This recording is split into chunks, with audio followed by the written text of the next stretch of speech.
Well, hey guys, I wanted to reach out to you and help you learn how to interpret um, graphs when they're given from an environmental study viewpoint.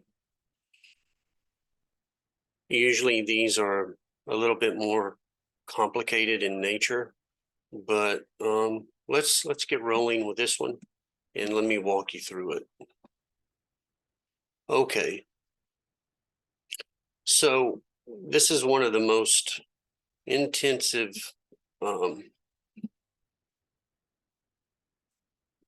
graphs that I've seen appear on the ACT. And it is an environmental study. In this particular case, we have 4 graphs incorporated into one image. In the graph on the far left,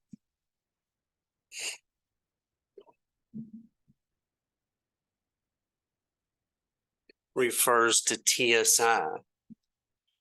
And in this particular study, in the literature of it, TSI refers to total solar irradiance. Okay, let's take the graph on the far left first, because we're studying the effects of TSI on carbon, nitrogen, and aluminum. Notice how they have this set up. Our y-axis is in the span of year 900 to the year 2000. So that's many years. Notice that our x-axis for each graph has been placed at the top. Usually you see the x-axis at the bottom. At the bottom of each of the graphs, we see their titles. The carbon graph, the title of that is Intensity of Monsoons. The nitrogen graph, the title is Ocean Productivity Increases. And then the aluminum graph is the rate of continental erosion increases. Now the carbon, the nitrogen, and aluminum, you see it is grouped in a bracket at the very top where it says content and sediment. You need to think about those words and what they mean. Sediment. Think about the word sediment. It's important. Now let's go back to the TSI graph, and right to the right of it, they have sunspot minima. They show us the Dalton sunspot, the Monderer, the Spore, the Wolf, and the Oort.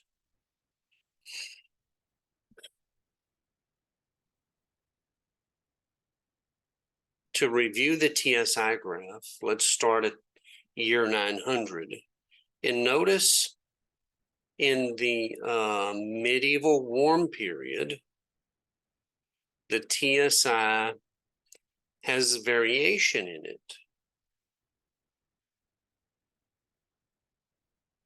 The amount that it varies, if we look at its x-axis, is roughly around 1365 to about 1367 watts per meter squared. That's not much variation in the wattage. But there's some things we can do to help us get an overall idea of the TSI's effect, about its variation. If you were to take a best fit line and place in the medieval warm period, would you place a vertical line, a negatively sloped line, or a positively sloped line?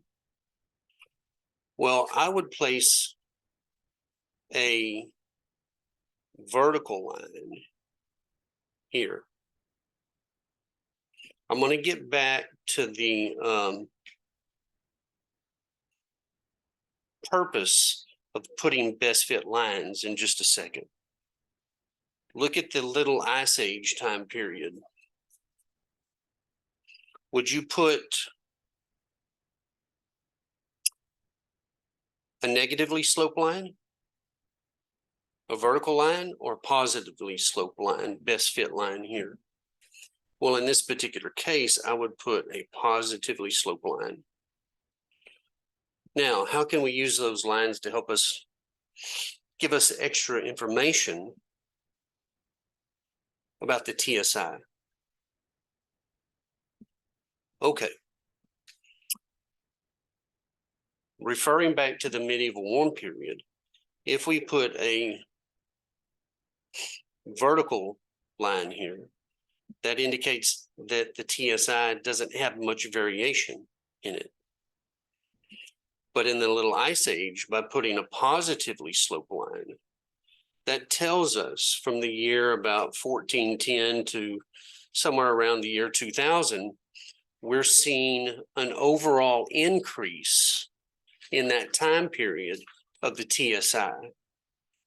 Well, how can we use this to help us see the relationship between carbon, nitrogen, aluminum, and TSI? Let's stay focused on the Little Ice Age, and let's go to the carbon graph. Notice if we put a best fit line here, it would be a positive line, a positively sloped line as well. So it's saying that the TSI, as TSI increases from the year 1400 over the year 2000, it causes an increase in carbon content in sediment. We'll look at nitrogen. We'd put a positively sloped line there too. So during the Little Ice Age, the TSI has been affecting carbon and the nitrogen in an increasing way. But look at the aluminum in the Little Ice Age. The best fit line here would be vertical. Now, keeping with that idea, let's go to the medieval warm period of carbon. Well, the TSI best fit line in the medieval warm period would be vertical. We would put a best fit line on carbon that would be vertical as well. So the TSI in the medieval warm period's overall effect on carbon hasn't been very much. It's got variation because you can see how the line changes in a varied fashion, but its overall effect is not increasing. Look at nitrogen. We would put a vertical line there too. Look at aluminum in the medieval warm period. We'd put a vertical line there too. So the TSI in the medieval warm period really isn't having a dramatic effect, an overall effect on carbon, nitrogen, or aluminum. Now, when we look at the slight variations, you can see when the Oort sunspot has formed, the TSI decreases in watts. But when the Oort is present, notice that we get the same dips in the carbon, in nitrogen, and aluminum. When the Oort sunspot closes off, we get an increase in TSI watts. And we get slight blips in carbon, nitrogen, and then aluminum as well. When a new sunspot forms, the TSI decreases in wattage, and we get similar effects all the way across the three graphs. Going into the spore minimum, we see that the TSI has decreased even further. And we can look at the carbon, nitrogen, and aluminum graphs and see how they have some dips in their percent by mass. Looking at the Monderer minimum, there is a dip or a decrease in the TSI, watts per meter squared. And there's a little dip in the carbon. And there's a little dip here in the nitrogen, and a dip or a decrease in the aluminum.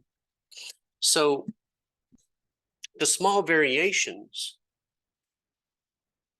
are mimicked, but the overall effect that we see with our best fit lines is what's really important. Okay, so I hope you've learned something about using best fit lines to analyze graphs here. Now, with that being said, if there's anything I can do for you, please reach out to us, and we'll definitely get back to you. Have a great day.